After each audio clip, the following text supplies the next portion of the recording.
प्रिय विद्यार्थियों नमस्कार। आज हम नया जो टॉपिक ले रहे हैं मजदूरी और प्रेम में वो है मजदूरी और फकीरी। इससे पहले हमने मजदूरी और कला के बारे में पढ़ लिया था। इसी क्रम में मजदूरी और फकीरी के संदर्भ में हम बात करेंगे। वो ये कह रहा है कि मजदूरी और फकीरी का महत्व थोड़ा नहीं है। मजदूरी और फकीरी मनुष्य के विकास के लिए परमावश्यक हैं। बिना मजदूरी किए फकीरी का उच्च भाव शिथिल हो जाता है। फकीरी भी अपने आसन से गिर जाती है। बुद्धि बासी पड़ जाती है। बासी चीज़ें अच्छी नहीं होती। कितने ही उम्र भर बासी बुद्धि और बासी फकीरी में मग्न रहते हैं, परंतु इस तरह मग्न होना किस काम का। हवा चल रही है, जल बह रहा है, बादल बरस रहा है, पक्षी नहा रहे हैं, फूल खिल रहे हैं, घास नई, पेड़ नए, पत्ते नए, मनुष्य की बुद्धि और फकीरी ही बस। ऐसा दृश्य तभी तक रहता है जब तक बिस्तर पर पड़े पड़े मनुष्य प्रभात का आलस्य सुख मनाता है। यहाँ जो लेखक बात करना चाह रहा है वो मजदूरी और फकीरी के संदर्भ में बात कर रहा है। यानी कि मजदूरी से ही फकीरी आ सकती है या व्यक्ति मस्त रह सकता है। और इन दोनों का जो संबंध है वो प्रगाढ़ संबंध है। इनका जो अपना महत्व है वो महत्व भी बहुत है। अगर व्यक्ति मजदूरी नहीं करता तो उसमें फकीरी का भाव नहीं आ सकता, उसमें मस्तानापन नहीं आ सकता। और ये जो फकीरी है वो अपने आसन से गिर जाती है, अर्थात उसमें संकीर्णता आ जाती है। व्यक्ति की जो बुद्धि है वो बासी पड़ जाएगी। अगर व्यक्ति शारीरिक परिश्रम नहीं करता है, मेहनत नहीं करता है, तो उसका जो बुद्धि बल है वो सड़ जाएगा और जो बासी चीज़ें हैं वो कभी अच्छी नहीं होती। लेखक इसी क्रम में आगे कह रहा है कि न जाने कितने ही जो लोग हैं उनकी जो उम्र भर जो बासी बुद्धि है और बासी फकीरी वो उसी में मग्न रहते हैं, अर्थात आनंदित रहते हैं। आगे लेखक कह रहा है कि इस तरह मगन होना किस काम का। यहाँ प्रकृति की बात कर रहा है आगे कि जैसे हवा चल रही है, जल बह रहा है, बादल बरस रहे हैं, पक्षी हैं वो नहा रहे हैं, फूल खिल रहे हैं, घास पेड़ पत्ते ये सब नए हैं। यानी इनमें नयापन है। एक निश्चित समय के बाद में इनमें नयापन आ जाता है। पतझड़ के साथ में ये पेड़ पौधे हैं वो झड़ जाते हैं और उसके बाद में इनमें नए पत्ते नई कोंपलें आ जाती हैं।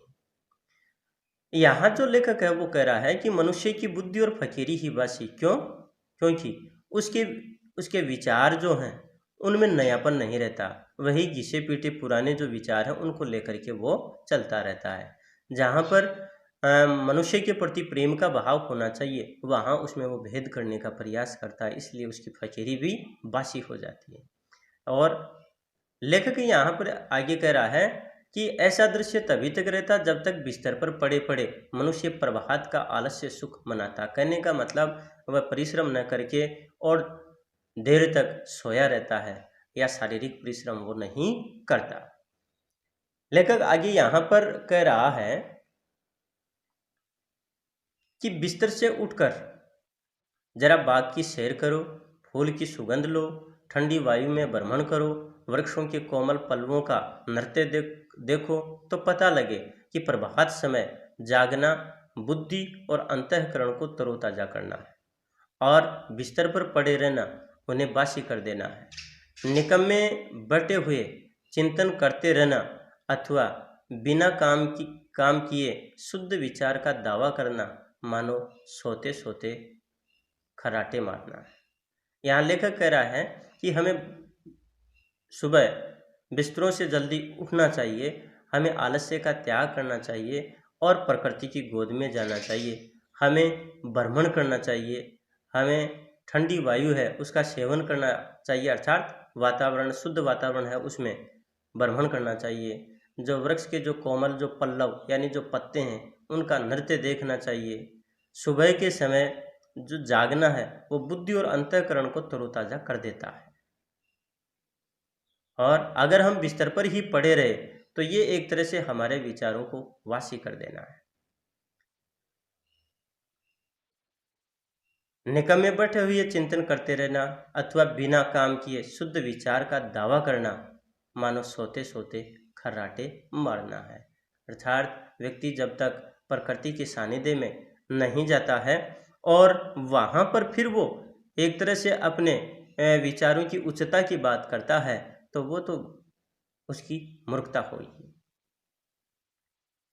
लेखक आगे कह रहा है कि जब तक जीवन के अरण्य में पादरी, मौलवी, पंडित और साधु सन्यासी हल, कुदाल और खुरपा लेकर मजदूरी न करेंगे तब तक उनका आलस्य जाने का नहीं, तब तक उनका मन और उनकी बुद्धि अनंत काल बीत जाने तक मलिन मानसिक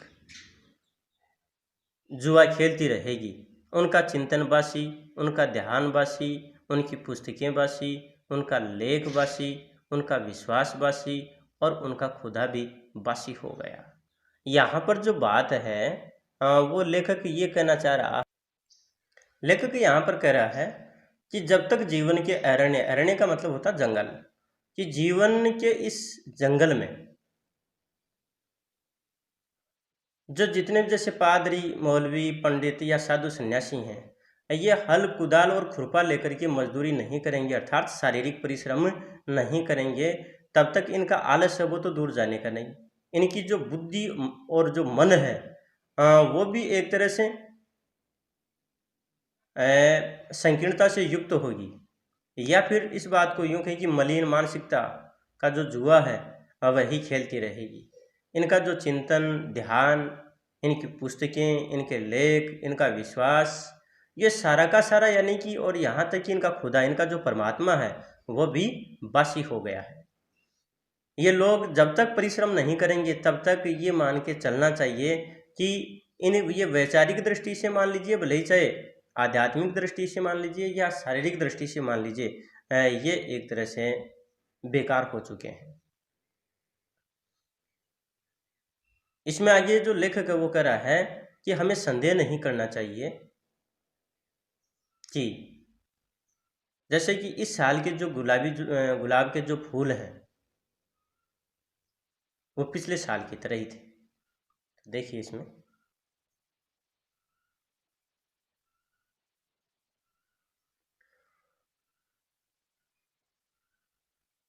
इसमें संदेह नहीं कि इस साल के गुलाब के फूल भी वैसे ही हैं जैसे पिछले साल के थे, परंतु इस साल वाले ताज़े हैं।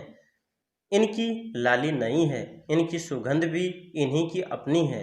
जीवन के नियम नहीं पलटते, वे सदा एक ही से रहते हैं, परंतु मजदूरी करने से मनुष्य को एक नया और ताज़ा खुदा नज़र आने लगता है। लेखक यहाँ पर कह रहा है कि जिस प्रकार से गुलाब के जो फूल हैं वो नए आते हैं, पिछले साल की भांति आते हैं और इस वर्ष भी यानी कि वो ताज़े ही हैं, उनमें जो लालिमा है, उनकी जो सुगंध है वो उनकी अपनी है। उसी तरह से जो जीवन के नियम हैं वो भी नहीं पलट सकते, ये भी सदा एक से ही बने रहते हैं। परंतु जो मजदूरी है यानी कि मजदूरी करने से मनुष्य को एक नया और ताज़ा खुदा नजर आने लगता है, अर्थात नया परमात्म तत्व वो देख ही सकता है। आगे लेकर कह रहा है कि गैरों या वस्त्रों की पूजा क्यों करते हो, गिरजे की घंटी क्यों सुनते हो, रविवार क्यों मनाते हो, 5 वक्त की नमाज क्यों पढ़ते हो, त्रिकाल संध्या क्यों करते हो। यहाँ पर एक तरह से सभी जो आध्यात्मिक स्थान हैं या इष्ट देव स्थान हैं उनके ऊपर लेखक ने प्रश्न कर दिया है कि हम जैसे गैरुय वस्त्र धारण कर लेना है, गिरजे में जाकर के घंटी बजाना है, रविवार है उसको मनाना है, नमाज को पढ़ना है, दिन में 3 बार संध्या करना, पूजा करना है। ये चीज़ें हम क्यों करते हैं? जब तक हम शारीरिक परिश्रम नहीं करते, जब तक हम मेहनत मजदूरी नहीं करते, जब तक हम मजदूरों का सम्मान नहीं करते, तब तक इन चीज़ों की कहाँ ज़रूरत है, अर्थात इनके करने से कोई फायदा नहीं है। मजदूर के अनाथ नयन, अनाथ आत्मा और अनाश्रित जीवन की बोली सीखो। फिर देखोगे कि तुम्हारा यही साधारण जीवन ईश्वरीय भजन हो गया। अर्थात जो बेसहारा, अनाथ, अनाश्रित जो लोग हैं, उनकी हमें सहायता करनी चाहिए, उनका सम्मान करना चाहिए, और यही जो कर्म है वो हमारा एक तरह से ईश्वरीय भजन, ईश्वरीय भक्ति बन जाएगा।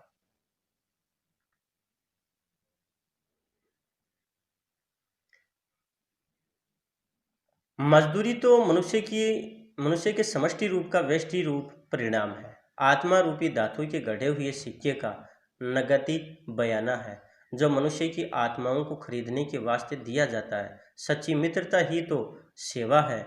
उससे मनुष्य के हृदय पर सच्चा राज्य हो सकता है। जाति पाति, रूप रंग और नाम धाम तथा बाप दादे का नाम पूछे बिना ही अपने आप को किसी के हवाले कर देना प्रेम धर्म का तत्व है। जिस समाज में इस तरह के प्रेम धर्म का राज्य होता है, उसका हर कोई हर किसी से हर किसी को बिना उसका नाम धाम पूछे ही पहचानता है, क्योंकि पूछने वाले का कुल और उसकी जात वहाँ वही होती है जो उस जिसकी जिससे कि वह मिलता है।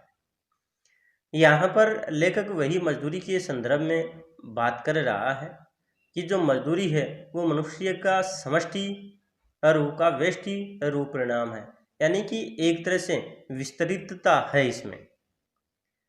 और जो हमारी आत्मा रूपी धातु के जो गढ़े हुए जो सिक्के हैं, वो तो एक तरह का नगदी बयाना मात्र है, और ये मनुष्य की आत्मा को खरीदने के काम आता है। लेकिन अगर सच्ची मित्रता हो, या सच्ची मित्रता जो है वही सच्ची सेवा है, और मनुष्य है उसी के कारण यानी कि लोगों के हृदय पर राज्य कर सकता है। ये जाति पाति, रूप रंग, नाम धाम है, ये तो जो बाप दादे का नाम पूछे बिना ही अपने आप को किसी के हवाले कर देना प्रेम धर्म का तत्व है। कहने का मतलब इन चीज़ों से ऊपर उठ करके प्रत्येक व्यक्ति के प्रति प्रेम का भाव रखना, ये एक तरह से धर्म का तत्व है। और समाज में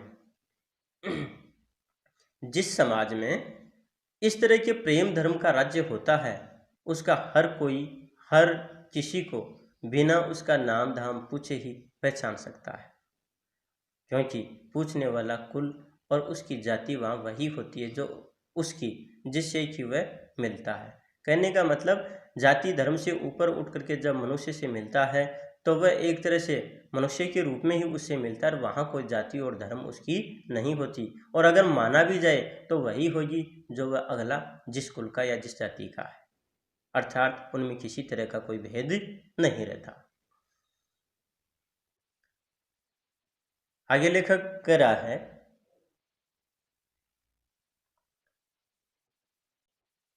कि वहाँ सब लोग एक ही माता पिता से पैदा हुए भाई बहन हैं। अपने ही भाई बहनों के माता पिता का नाम पूछना क्या पागलपन से कम समझा जा सकता है? ये सारा संसार एक कुटुंबवत है। लंगड़े, लूले, अंधे और बहरे उसी मौरूसी घर की छत के नीचे रहते हैं, जिसकी छत के नीचे बलवान, निरोग और रूपवान कुटुंबी रहते हैं। मूढ़ों और पशुओं का पालन पोषण बुद्धिमान, सबल और निरोग ही तो करेंगे। आनंद और प्रेम की राजधानी का सिंहासन सदा से प्रेम और मजदूरी के ही कंधों पर रहता आया है। लेखक वही बात यहाँ पर कह रहा है कि हमें किसी दूसरे की जाति और जो धर्म है उसके बारे में नहीं पूछना चाहिए। ये तो उसी तरह की बात हो गई जैसे कि अपने भाई बहन से उसके माता पिता का नाम हम पूछें। यहाँ पर जो पूरा संसार है वो एक परिवार की भांति है, भले ही चाहे कोई लूला लंगड़ा हो, अंधा हो, बहरा हो, हम सब एक घर में, या यूँ कहें कि एक ही छत के नीचे रहने वाले लोग हैं। जो मूढ़ और जो पशुओं का पालन पोषण बुद्धिमान, सबल और निरोगी तो करेंगे। जो मूर्ख हैं, पशु हैं, उनका जो पालन पोषण है वो जो बुद्धिमान जो लोग या जो शक्तिशाली और जो स्वस्थ जो लोग हैं वही तो कर पाएंगे। इसलिए ज़रूरत इस बात की है कि हमेशा हमें सभी के प्रति प्रेम का भाव रखना चाहिए, हमें उसी में आनंद महसूस करना चाहिए। आगे लेखक कह रहा है कि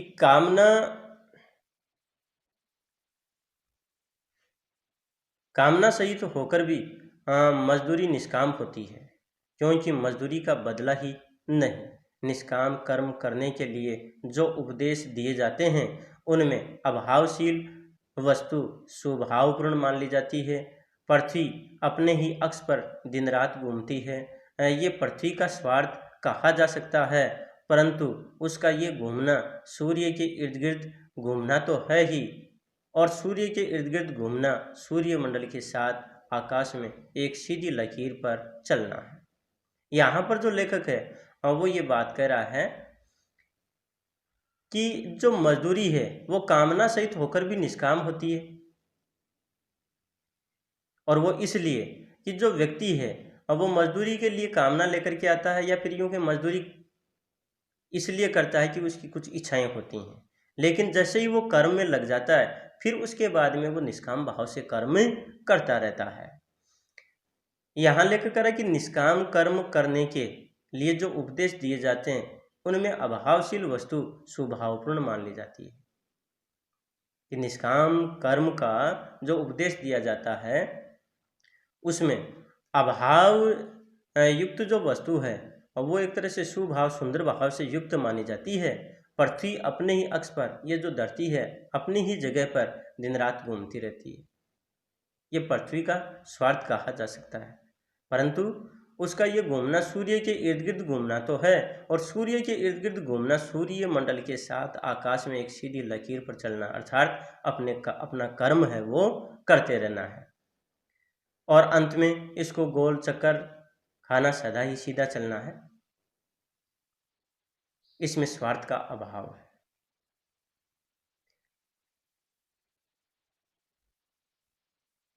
अंत में इसको गोल चक्कर खाना सदा ही सीधा चलना है, इसमें स्वार्थ का अभाव है। इसी तरह मनुष्य की विविध कामनाएं उसके जीवन को मानो उसके स्वार्थ रूपी दूल्हे पर चक्कर देती हैं, परंतु उसका जीवन अपना तो है ही नहीं, वह तो किसी आध्यात्मिक सूर्यमंडल के साथ की चाल है, और अंततः ये चाल जीवन का परमार्थ रूप है। स्वार्थ का यहाँ भी अभाव है। जब स्वार्थ कोई वस्तु ही नहीं तब निष्काम और कामनापूर्ण कर्म करना दोनों ही एक बात हुई। इसलिए मजदूरी और फकीरी का अन्योनाश्रय संबंध है।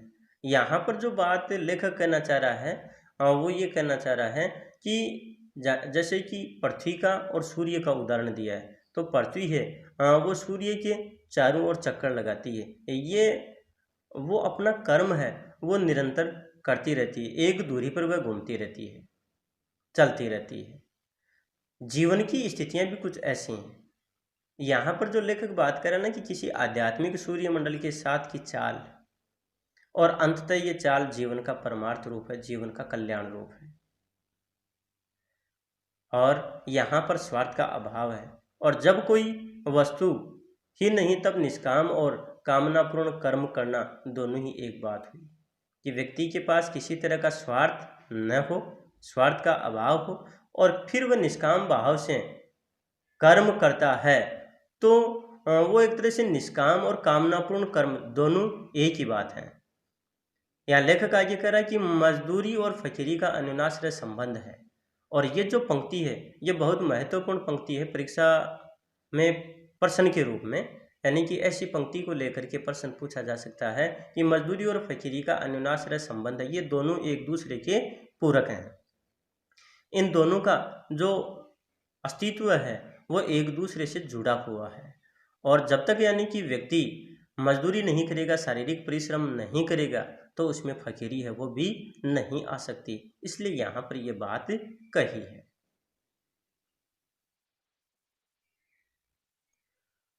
आगे लेकर कह रहा है कि मजदूरी करना जीवन यात्रा का आध्यात्मिक नियम है। जॉन ऑफ आर्क की फकीरी और भेड़ें चराना, टॉलस्टॉय का त्याग और जूते गांठना, उमर खयाम का प्रसन्नतापूर्वक तंबू सीते फिरना, खलीफा उमर का अपने रंग महलों में चटाई आदि बुनना, ब्रह्म ज्ञानी कबीर और रैदास का शूद्र होना, गुरु नानक और भगवान श्री कृष्ण का मूक पशुओं को लाठी लेकर हाँकना सच्ची फकीरी का अनमोल भूषण है। प्यारे विद्यार्थियों, ये जो अंतिम पैराग्राफ है इस पाठ का, ये व्याख्या की दृष्टि से बहुत ज़्यादा महत्वपूर्ण है। और वहीं पर ये जो पंक्ति दे रखी है कि मजदूरी करना जीवन यात्रा का आध्यात्मिक नियम है, कैसे ये प्रश्न बनता है। यहाँ पर जो विभिन्न विचारक रहे हैं, विभिन्न जो साहित्यकार रहे हैं, या फिर बड़े शासक रहे हैं, या फिर ब्रह्मज्ञानी जो रहे हैं, या जो साधारण काम करने वाले जो लोग हैं, उन लोगों की उच्चता का भाव प्रस्तुत किया है। कहने का तात्पर्य कि जो कर्म है वो भले ही चाहे यानी कि तुच्छ क्यों ना हो, छोटा क्यों ना हो, साधारण क्यों ना हो, लेकिन उस कर्म में समर्पण होना जरूरी है। वहीं पर व्यक्ति का जो वैचारिक चिंतन है वह बहुत उच्च होना जरूरी है। अब यहाँ पर विभिन्न जो उदाहरण दिए हैं, जैसे कि जॉन ऑफ आर्क, और वो बड़े मस्त रहते थे और भेड़ चराते थे, बड़े उच्च चिंतक थे। टॉल्स्टॉय है, यानी कि वो भी, उनके भीतर जो त्याग का भाव है वो बड़ा कूट कूट कर भरा हुआ था, परंतु कर्म है वो क्या था, जूते गांठने का काम करते थे। उमर खयाम जो बड़े साहित्यकार रहे हैं, वो भी यानी कि तंबू सीने का काम करते थे। और जो खलीफा है वो अपने रंग महलों में साधारण समझा जाने वाला जो कार्य चटाई बुनना, उस कार्य को करते थे। और जहाँ तक कबीर और रैदास की बात कहें, जो कि शूद्र थे लेकिन उसके बाद भी वो ब्रह्म ज्ञानी थे, यानी कि ब्रह्म से उनका एकाकार हुआ, साक्षात्कार हुआ, ऐसा माना गया। गुरु नानक और श्री कृष्ण की अगर हम बात करें तो वो भी यानी कि पशुओं को चराने का कार्य करते थे, परंतु उनके भीतर सच्ची फकीरी का अनमोल भूषण आभूषण था, अर्थात उनके भीतर वैचारिक उच्चता बनी हुई थी। प्यारे विद्यार्थियों, यहाँ पर ये जो निबंध है, इस निबंध में मूल रूप से मजदूरी की बात कही कि जो मजदूरी है उसका कोई दूसरा विकल्प नहीं है। कहने का मतलब है कि जो व्यक्ति मजदूरी करता है, शारीरिक श्रम करता है, परिश्रम करता है, उसके भीतर विचारों की शुद्धता होती है, पावनता होती है। और जो ऐसे लोग हैं वही सच्चे परमात्मा के दर्शन कर सकते हैं।